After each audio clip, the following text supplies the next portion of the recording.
Hello,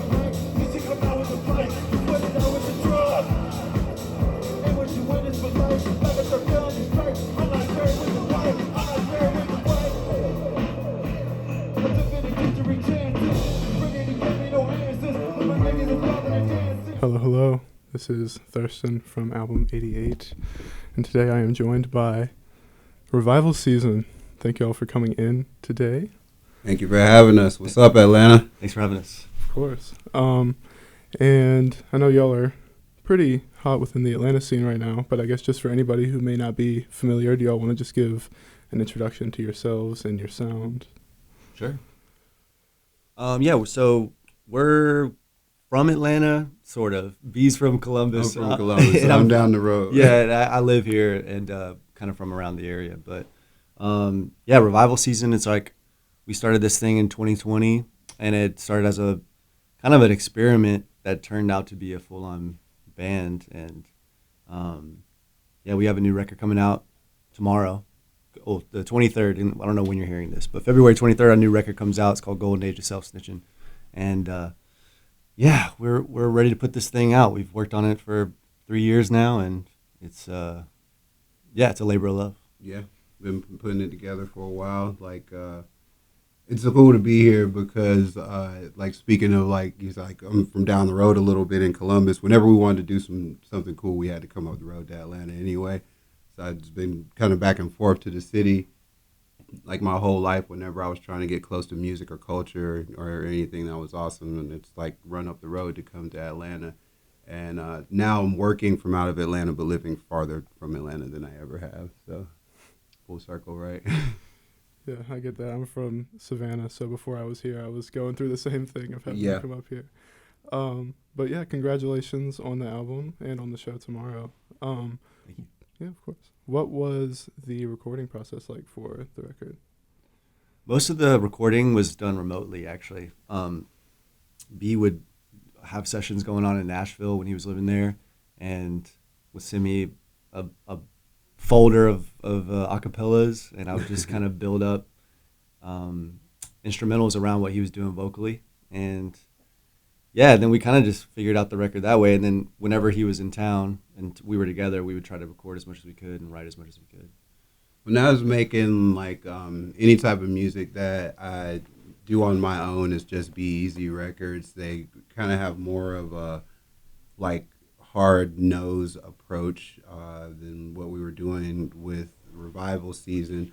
So when we started building the sound and we had our first couple of records tied together and stuff like that, and it was getting a direction, I knew I wanted to take some of the topics and keep those the same, some of the subject matter, and keep that the same, but then put those into more lighthearted records and more easier listenable and danceable records and stuff like that. So then I started sending him stuff that was kind of gearing more towards that, and then it shaped up into the golden age of self-snitching concept, which kind of holds everything together, but it's not like a strict, thorough line, so you don't have to listen to everything in order or anything like that. Word, nice. And it's cool to hear how your solo stuff kind of translated into the record. And Jonah, I know you also have work with Mathieu, so I was curious if that kind of translates into Revival Season at all, or if it's just a completely different experience.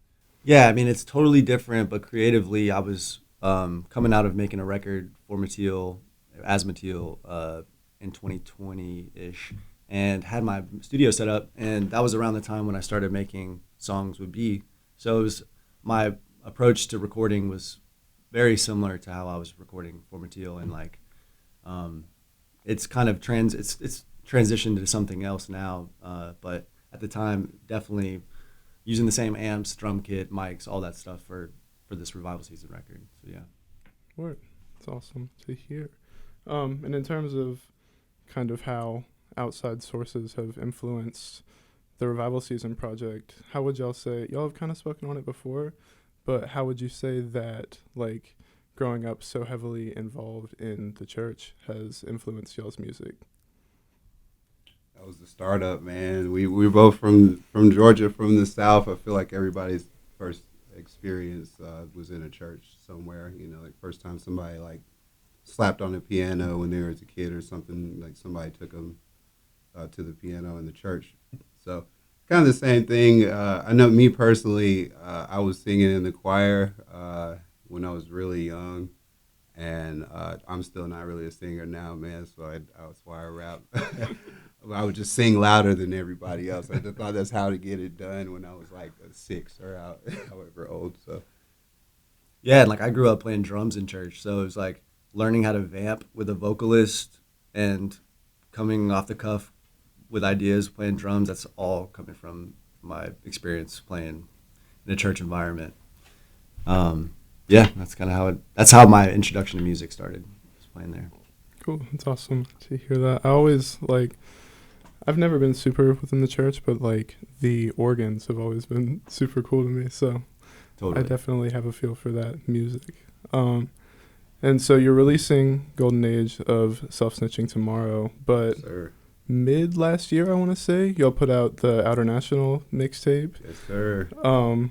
Which is cool. It's cool when mixtapes all come out as one solid piece as opposed to separate tracks. So how would y'all say, like sonically and maybe concept-wise, this record and that mixtape differ?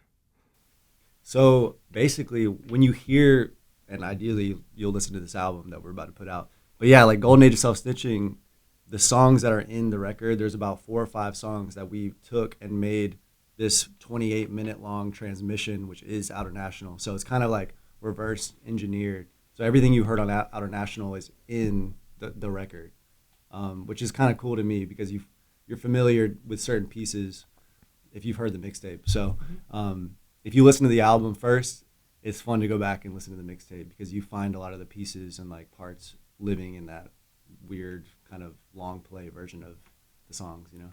So the mixtape itself kind of like plays as like a introduction to sound and a reference for the album as well.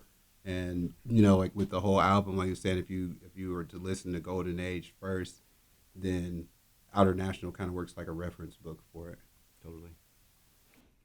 Awesome. Yeah, I recognized the pieces mostly from, I saw y'all back in January of last year with Guy Scavera at 529. Nice. Oh, cool. That was And a so great show. hearing those pieces that I had heard live but hadn't heard in a studio setting yet was really cool. But speaking of live performance, I know y'all have played a few South Bys and have toured the UK and stuff. So what has playing live been like for y'all?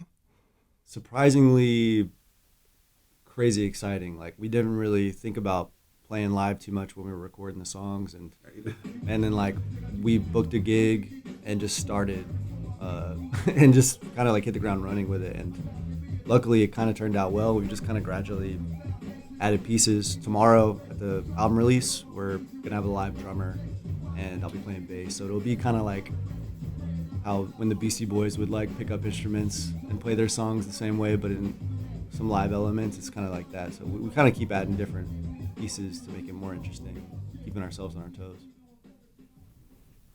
Word. Yeah, I'm excited to see y'all again, especially headlining, because I feel like it'll be a different experience for sure. And then back to the album a little bit, but kind of just in general, I know like self-snitching is the topic of the album to a large extent. And I know y'all have kind of grown up watching the music scene evolve.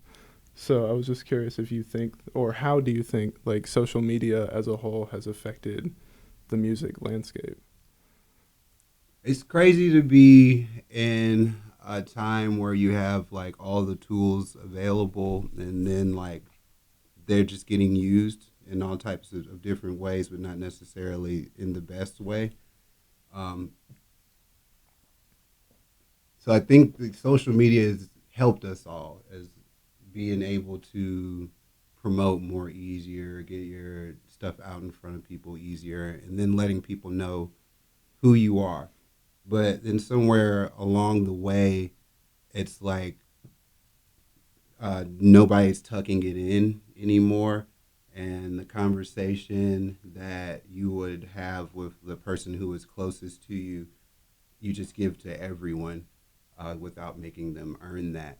And then it kind of taxes back on you when you're that exposed. And so, and every song is not about like snitching about like a legal thing or something like that. But just like giving too much of yourself. And like I'm guilty of that. I give too much of myself on some of these songs I tell on myself and things like that.